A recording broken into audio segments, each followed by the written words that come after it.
They were the kings of funk, bold, loud, and unforgettable. But behind Cameo's glittering beats and chart-topping hits was a storm of betrayal, lawsuits, and heartbreak. Members walked away, friendships shattered, and shocking accusations against their own lead vocalist, Larry Blackmon, left fans stunned. How did a group that once ruled the dance floor with Word Up and Candy fall into such chaos? What really happened to the men who gave us those timeless grooves? And perhaps the most haunting question of all, where are they now in 2025?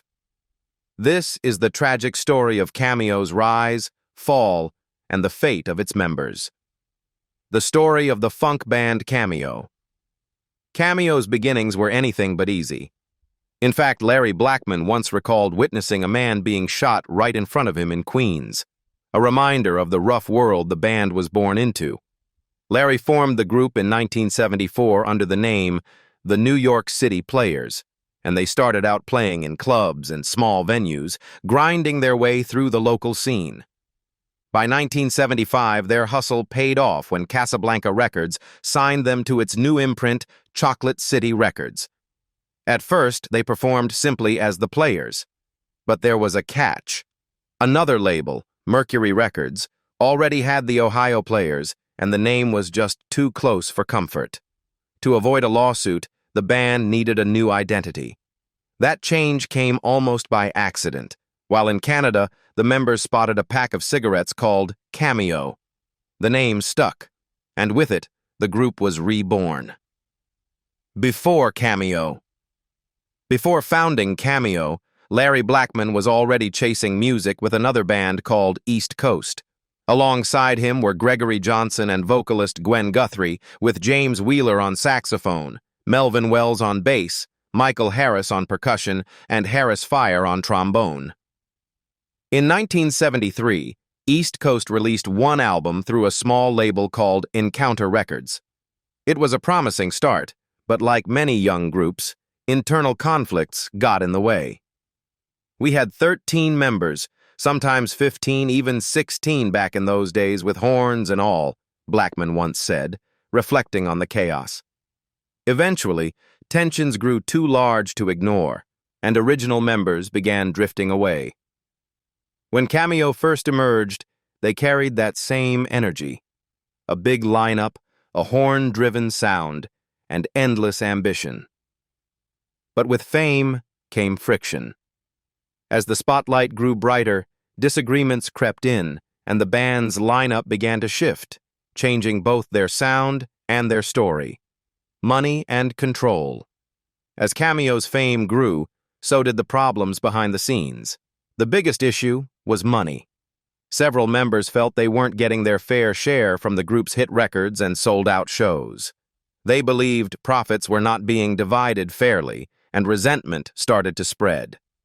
Disagreements over money soon spilled into bigger arguments about control. Many members felt that too many decisions were being made solely by Larry Blackmon, the group's charismatic frontman. Known for his towering high-top fade and commanding stage presence, Larry had become the unmistakable face of Cameo. "Larry and I are the only original members that are still here," one bandmate would later point out. "Him and I started the group together." Larry himself was unapologetic about his role. He loved reminding people that Cameo wasn't just popular, it was adored. "Do you know the NBA adores you? Do you know you played all through the locker rooms?" he once recalled. "Oh yeah, Magic Johnson is an avid Cameo fan." But as the years went on, Larry began taking more and more control. He had the final say in nearly every decision. For the original members, this shift was hard to swallow. Some felt silenced, as though their voices no longer mattered. The tension grew unbearable, and one by one, members began to walk away. With each departure, the group changed. New musicians stepped in, and Cameo kept moving forward, but something was different. Fans noticed the absence of the original energy, the chemistry that had once defined their sound. While some audiences remained loyal, others longed for the original lineup that had made Cameo unforgettable. Legal battles over the name. Years later, those same original members dreamed of reuniting. They wanted to perform together again, maybe even record new music. But there was a problem. Larry owned the rights to the name Cameo. When former members tried to book shows using the name, Larry blocked them. If they dared to perform as the original members of Cameo, his lawyers quickly shut it down, arguing it was still too close to the brand he controlled. The legal disputes grew messy. Public court filings, canceled shows, and interviews with frustrated ex-members all fed the drama. They insisted they had helped build Cameo from the ground up and deserved the right to carry the name, while Larry maintained that he had kept the band alive through decades of work and was simply protecting what was his. The back and forth played out in the press. Fans who once argued about their favorite Cameo songs were now arguing about lawsuits and betrayals. "Craziness going on with our funk brothers," one commentator said, "with the groups splitting up and doing this and doing that." For the public, the fights left a bitter taste. Instead of celebrating the band's legacy, people saw division, greed, and mistrust.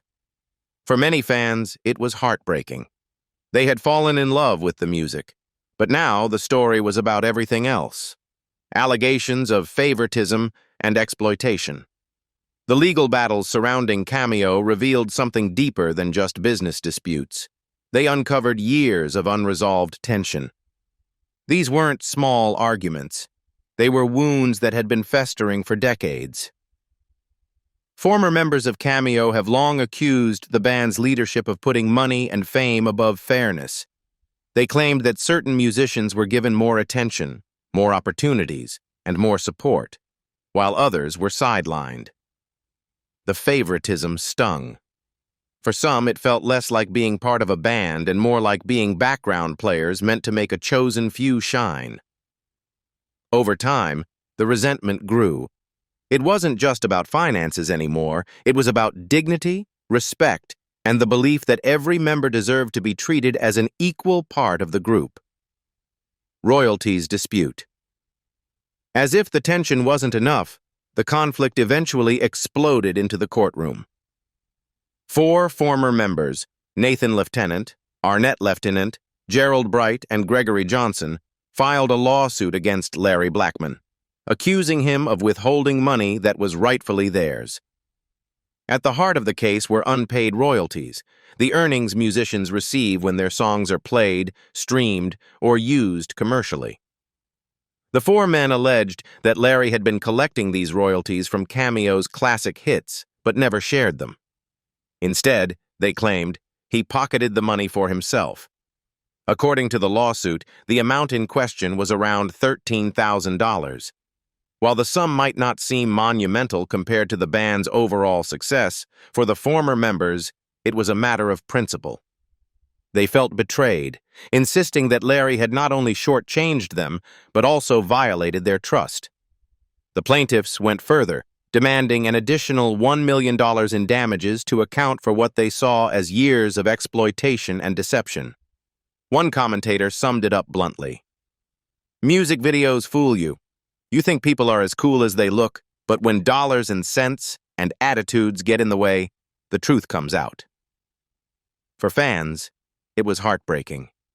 The band that had once brought joy and funk to the world was now consumed by bitterness, lawsuits, and broken trust. Using the Cameo name. The legal disputes over Cameo didn't stop at royalties. They extended to the very name of the band. Former members accused Larry Blackmon of using the Cameo name for his own shows without consulting them. In 2015, for instance, Larry began performing in Las Vegas under the Cameo banner. Sometimes he performed alone, other times with musicians who were not part of the original lineup. The 4 former members argued that they were unfairly excluded. After all, they had all contributed to the band's rise to fame and felt they had a right not only to perform under the name but also to share in any profits made from it. Disputes over band names are far from rare in music history. Even legendary groups like the Temptations faced similar battles. Former members Dennis Edwards and Ali Woodson clashed over who could legally use the group's name for their performances. These conflicts often arise when bands have had multiple members over the years, highlighting the tension between legacy, fame, and ownership. For Cameo, the fight is about more than money. It's about respect, trust, and recognition of everyone who helped build something special. Fans watching from the outside may see the lights and the fun, but behind the stage, real people are fighting to be acknowledged. The story of Cameo's disputes is not unique. Similar struggles have been reported with artists like Prince, Rick James, and Maurice White, legends whose names, music, and legacies became sources of legal battles long after their initial success. Yet, when Cameo first started, the band's focus was purely on the music. They brought heavy funk to the stage, but their goal was simple: to make people dance and have fun. Their debut album, Cardiac Arrest, featured the hit song Rigor Mortis and set the tone for their signature style. They followed with albums like We All Know Who We Are and Secret Omen, producing dance classics such as I Just Want to Be and It's Serious. The latter even appeared in the famous dance contest scene of the 1978 film Thank God It's Friday, along with a remake of Find My Way, a song originally written in the early 1970s. In 1978, Aaron Mills joined Cameo, taking on the role of bassist. Before joining the band, he had played in a jazz-funk group led by Donald Byrd called NCCU, which had even toured alongside Cameo. Larry Blackmon was impressed by Aaron's playing and invited him to become part of the group, adding new depth and power to their sound. By 1979, Cameo finally caught their big break. Their single, I Just Want to Be, climbed to number 3 on the Billboard R&B chart, while another track, Sparkle, also gained significant attention. These hits helped their album Secret Omen sell over 500,000 copies, earning the band its first gold record, a major milestone in their career. The momentum continued in 1980 with the release of Cameosis, an album that would become one of their most successful. It featured hits like Shake Your Pants, We're Going Out Tonight, and a reworked version of Why Have I Lost You from 1978. Cameosis topped the R&B charts and reached number 25 on the pop chart, cementing Cameo's status as a rising force in funk and R&B. Cameo kept the streak alive with the release of Feel Me, followed by Knights of the Sound Table in 1981 and Alligator Woman in 1982. All three albums achieved gold status and demonstrated the band's willingness to explore new sounds and styles, proving that Cameo was not just about one hit. They were a band constantly evolving and pushing the boundaries of funk. In 1983, 3 members of Cameo, Aaron Mills, Thomas T.C. Campbell, and Gerald Bright, briefly left the band to start a side project called MCB. Their absence was short-lived, however, and by 1984, Cameo returned with a new album, She's Strange. The title track, with its catchy lyrics, I like the way she walks, I like the way she talks, and she turns me on with a special concern, became a major hit. The album reached number 1 on the R&B chart and climbed to number 26 on the pop chart, while the single She's Strange became their first number 1 R&B hit and also broke into the pop charts at number 47. Fans loved the combination of Larry Blackmon's distinctive vocals and the band's funky, energetic rhythms. In 1985, Cameo released Single Life, which featured 2 standout tracks, the title track, Single Life, and Attack Me With Your Love. The album reached number 2 on the R&B chart and continued to build the band's momentum. But the real breakthrough came in 1986 with Word Up, which would become Cameo's signature song. It hit number 1 on the R&B chart and climbed to number 6 on the pop chart. The follow-up single, Candy, also topped the R&B chart and reached number 21 on the pop chart, while Back and Forth landed at number 3 R&B and number 50 on the pop chart. The Word Up album itself became the band's highest charting record, hitting number 1 on the R&B chart and number 8 on the Billboard 200.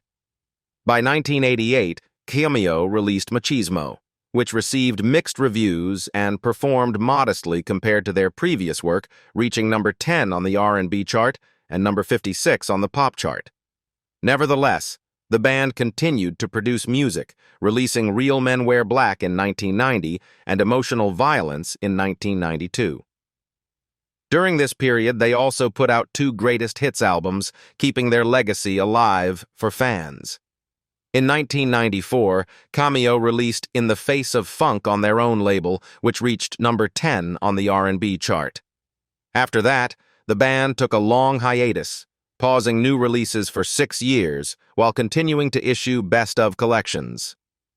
They returned in 2000 with Sexy Sweet Thing, which, although not as commercially successful as earlier albums, still reached number 64 on the R&B chart. This would be the last CAMEO album to chart, marking the end of an era for the legendary funk group. The members of CAMEO were frustrated by the way people talked about funk artists. They felt the stereotypes were unfair and inaccurate. Many outsiders saw funk musicians as wild, loud, and unrefined, people who were only interested in partying and had little intelligence.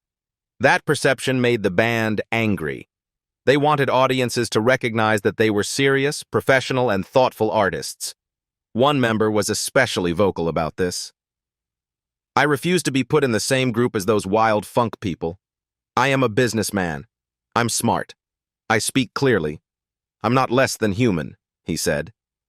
He wanted to be seen for who he truly was, not the exaggerated false image people had of funk musicians.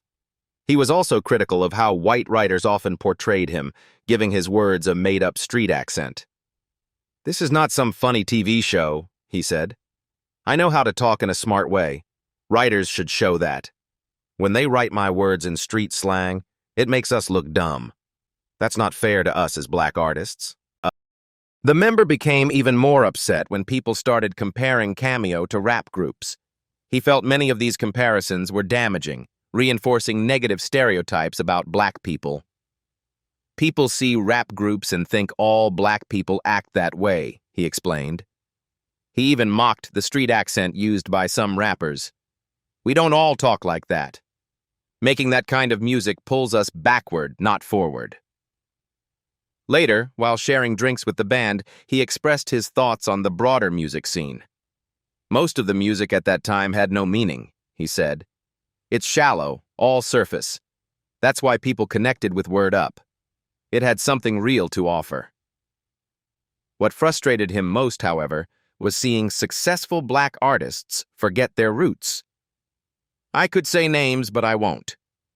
You already know who I'm talking about. They have money now, so they think they don't need to care about black people anymore. They could use their voice to help, but they stay silent." He recalled one artist in particular. "We used to hang out back when he had nothing. He played small bars in New York. Now he's famous and acts like he's white. That really bothers me." For CAMEO, success did not mean abandoning who they were. "We did it," he said. "We have white fans, but we never forgot our people. We won't make them feel like they don't matter." Wayne Cooper. Wayne Cooper was CAMEO's lead singer and a central figure in the band's early success. Despite rumors that he died in a plane crash, the truth was far more tragic. Wayne passed away from AIDS in 1984. His death was a heartbreaking moment for both the band and their fans. Many people remembered his powerful voice and the way it added a special spark to the music. Years later, CAMEO's influence reached new generations. In 2001, pop star Mariah Carey sampled a portion of CAMEO's song Candy in her hit Loverboy, Touch Me. The track became a massive success, climbing to number 2 on the Billboard Hot 100 chart, and Larry Blackmon received credit for helping write the song. After that period, CAMEO went quiet. They didn't produce new music, but kept their legacy alive through compilation albums. Collections like The Hits Collection, Anthology, and Gold allowed both longtime and new fans to rediscover the band's classic tracks. In 2016, CAMEO returned to live performances, staging a year-long residency at the Westgate Las Vegas Resort and Casino. Their music continued to inspire artists. In 2019, Beyoncé sampled Candy in her rendition of Before I Let Go, bringing renewed attention to Cameo's work. Continuing the legacy. Several band members stayed active in the music industry. Kevin Kendrick and Aaron Mills collaborated with the iconic group Outkast, contributing to hits like Ms. Jackson and Prototype. Meanwhile, former singer John Kellogg pursued a career as a music lawyer and also taught at a music college, guiding the next generation of artists. Cameo began in the 1970s with a horn-driven sound reminiscent of Parliament Funkadelic. By the 1980s, the band had expanded their style, incorporating elements of pop, rock, hip-hop, and reggae, while embracing keyboards and drum machines. Though their sound evolved, Cameo always maintained the energy, fun, and vibrant spirit that made their music unforgettable. Larry and his rent troubles. Larry Blackmon had fans dancing to his hits, quoting his lyrics, and trying to emulate his wild stage outfits. But when it came to everyday life, like paying the rent, it seems things didn't quite translate off stage. At one point, Larry was living in an Atlanta apartment and simply stopped paying. There were no warnings, no plan, just a casual, "I'll deal with it later" approach. The property owners eventually noticed he was behind by about $6,000 and decided they had waited long enough. Eviction notices were served, and Larry eventually moved out. But what the owners found inside the apartment was shocking. It wasn't just a little untidy, it was a disaster. Holes in the walls made it look like someone had taken a few swings, appliances were broken, and the floors were covered in dog waste. Whoever was supposed to be cleaning up clearly gave up long ago. The damage was so severe that restoring the apartment would cost roughly $10,000. Add the unpaid rent, and the total bill came to $16,000. And the property owners weren't about to let that slide. Suddenly, the man who had once commanded the stage as Funk Royalty was being remembered for eviction notices and property damage. Fans were stunned. It didn't erase his musical achievements, but it added an undeniably messy chapter to his personal story. One moment, you're celebrated for your funky bass lines and legendary performances. The next, you're caught up in back rent and ruined floors. Life has a way of humbling even the kings of funk. Cameo members. Where are they today? But what happened to its most famous members after the spotlight dimmed? Let's take a look at where some of them are now and how life has treated them since the glory days. Larry Blackmon. At 67 years old today, Larry Blackmon remains the face most people picture when they hear the name Cameo. With his iconic red codpiece and commanding stage presence, he was the heartbeat of the group. After the band's commercial peak faded, Larry continued performing under the Cameo name, but his later years were not without controversy. Former bandmates accused him of withholding royalties and using the Cameo brand for himself. He also made headlines for personal struggles, including rent disputes that shocked fans. Still, Blackmon has never left music entirely. He continues to tour on occasion, keeping the Cameo name alive for longtime fans. Aaron Mills. The powerhouse bassist Aaron Mills, now in his early 70s, stayed close to music even after Cameo's chart-topping years. He found a new audience working with Outkast in the 2000s, laying down bass lines for hits like Ms. Jackson and Prototype. His collaborations helped bridge funk to a new generation of hip-hop fans. Today, Mills is remembered as one of the funkiest bassists of his era. He lives a quieter life, but when he appears on stage, fans are reminded of the groove he brought to Word Up and Candy. Wayne Cooper. Wayne Cooper, the group's powerful lead singer in their early years, tragically passed away in 1984 due to AIDS. He was only in his early 30s, and his loss was a devastating blow to the band and its fans. To this day, many credit Cooper's vocals as a defining part of Cameo's early magic. Though gone too soon, his legacy lives on every time She's Strange or Sparkle plays. Tommy Jenkins. Tommy Jenkins, one of the original members, has lived a more low-profile life since leaving the group. Now in his 70s, Jenkins stepped back from the spotlight but occasionally resurfaces at funk reunion events. He's often remembered as one of the creative forces who shaped Cameo's early direction before the band slimmed down to focus on its core lineup. Nathan Lieutenant. The trumpet player Nathan Lieutenant was another key ingredient in the Cameo sound. Today, in his late 60s, he is no longer a major public figure, but fans often spot him at funk nostalgia shows or tribute events. Unlike Larry Blackmon, Nathan chose a more private path, staying out of the tabloid drama that sometimes surrounded the group. Arnett Lieutenant. Nathan's brother, saxophonist Arnett Lieutenant, continued his musical journey after Cameo by working with other artists and occasionally performing with funk bands. Though he didn't achieve the same level of fame outside Cameo, his contributions helped shape the band's unique, horn-driven energy. John Kellogg. A surprising twist came with John Kellogg, who once sang with the group but later left music entirely. He reinvented himself as an entertainment lawyer, working with high-profile artists and even teaching at a music college. Now, in his 70s, Kellogg's career shift shows the many directions former funk stars took once the lights dimmed.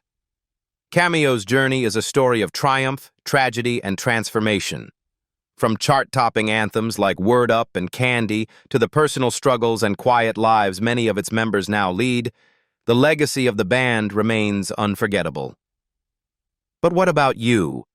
Do you think Cameo could have reached even greater heights if the drama and conflicts hadn't torn them apart? Let us know your thoughts in the comments below. And don't forget to like this video, subscribe to the channel, and hit the notification bell so you never miss more stories like this. Until next time.